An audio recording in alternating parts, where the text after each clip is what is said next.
कि आप अपनी हद में रहें और आप अगर इस इशू पर बात करेंगे तो हम फिर साइप्रस पे बात करेंगे, जिनको पाकिस्तान ये कहता था कि हमारे साथ मिलकर मुस्लिम उम्मा के तौर पर कश्मीर का मुद्दा उठाया जाए।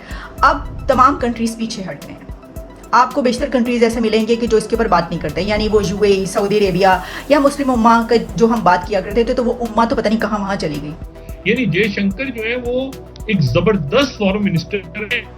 खबर बड़ी है और बहुत अहम है और पाकिस्तान के लिए तो बड़ी इंपॉर्टेंट न्यूज़ है। और ख़बर ये है कि यूनाइटेड नेशंस में टर्की के प्रेसिडेंट तैयब एर्दोगान की तरफ से कश्मीर का मुद्दा उठाने पर इंडिया की तरफ से टर्की को बड़ा सख्त जवाब दिया गया। तो आप इसको जान लें कि जितना सेंसिटिव इशू कश्मीर का इंडिया और पाकिस्तान के लिए, वैसा सेंसिटिव इशू टर्की के लिए साइप्रस भी है। तो जयशंकर साहब ने एक ट्वीट किया कि जी मेरी मुलाकात हुई और हमने दो तरफ़ा ताल्लुकात डिस्कस किए, यूक्रेन डिस्कस किया और साथ में हमने साइप्रस भी डिस्कस किया।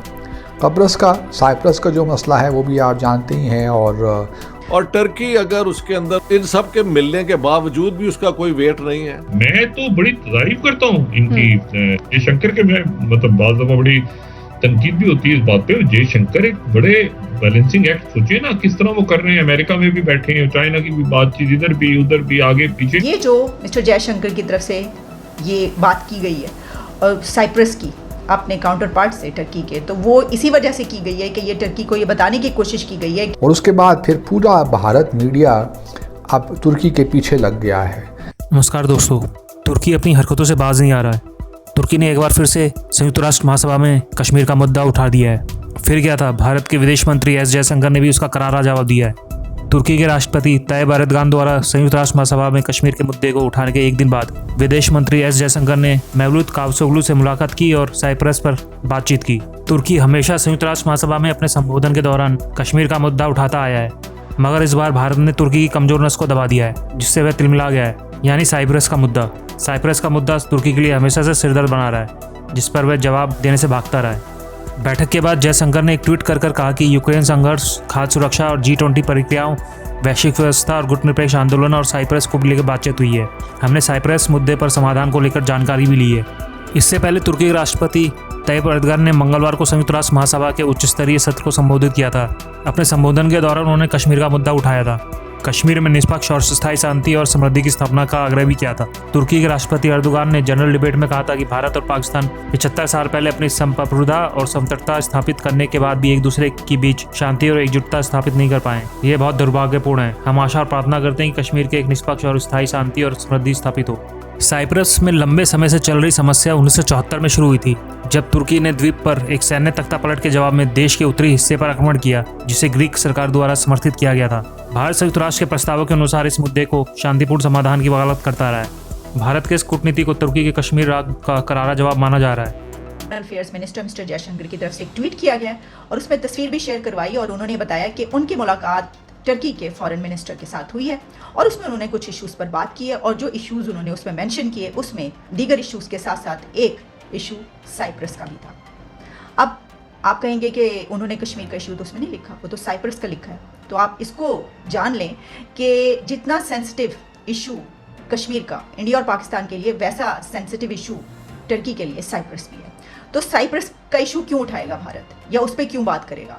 इसकी वजह यह है कि अगर कोई ऐसा मुल्क, यानी वैसे तो पहले काफ़ी ऐसे कंट्रीज़ थे, ठीक है, और उस पे हम देख रहे हैं कि अब यूएई और सऊदी अरेबिया के तो बहुत अच्छे रिलेशंस हैं, बड़े इंटरेस्ट हैं उसके इंडिया के साथ, बहुत बड़ी ट्रेड है, तो उनके लिए वो क्यों ये मुद्दा उठाएंगे। लेकिन अभी भी अगर कोई इस पे बात करता है पाकिस्तान के कहने पर, तो वो टर्की है।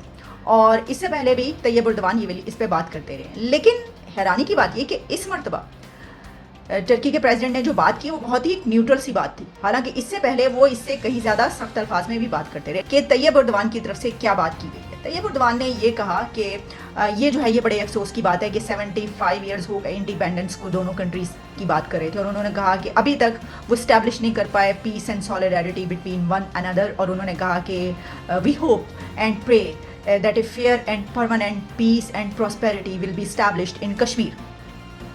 अब इसके बाद हमें फिर वो खबर मिलती है कि जिसके ऊपर ये पता चलता है, जिसको इंडियन मीडिया इसी तरीके से रिपोर्ट कर रहा है, और उसमें ये बात कही जा रही है कि ये जो मिस्टर जयशंकर की तरफ से ये बात की गई है और साइप्रस की अपने काउंटर पार्ट से टर्की के, तो वो इसी वजह से की गई है कि ये टर्की को ये बताने की कोशिश की गई है कि आप अपनी हद में रहें और आप अगर ये इस इशू पर बात करेंगे तो हम फिर साइप्रस पर बात करेंगे।